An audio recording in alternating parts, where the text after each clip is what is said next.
মানুষ পড়াশোনা করবে, শিক্ষিত হবে, মেধার ভিত্তিতে চাকরি পাবে।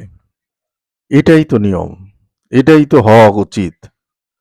কিন্তু তা না হয়ে এখন যা হচ্ছে কোটা সিস্টেম, এইটা কি কোনো বিবেকবান মানুষ মানতে পারে?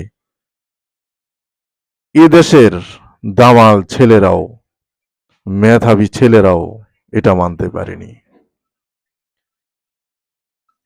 তার মধ্যে একজন সারা জীবন স্কলারশিপে পড়ালেখা করা আবু সাইদ বুক পেতে দিয়েছে এবং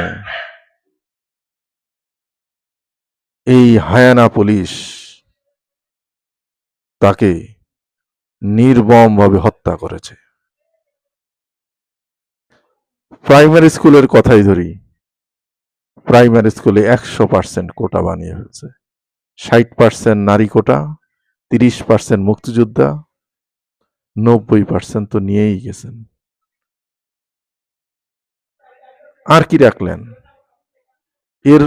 এর পরেও আছে কোটা আরো।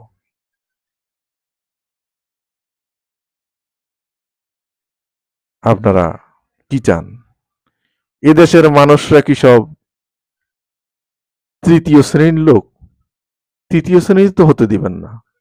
তৃতীয় শ্রেণী, চতুর্থ শ্রেণীর 70% কোটা। আপনারা তো জোরে নেন, জব্বরে নেন, টাকায় নেন, প্রশ্ন ফাঁসে নেন, মন্ত্রীদের ফোনে নেন, মামা খালুর পাওয়ারে নেন, এরপরে আবার কোটাও নেন। আমরা সবাই কি রোহিঙ্গা?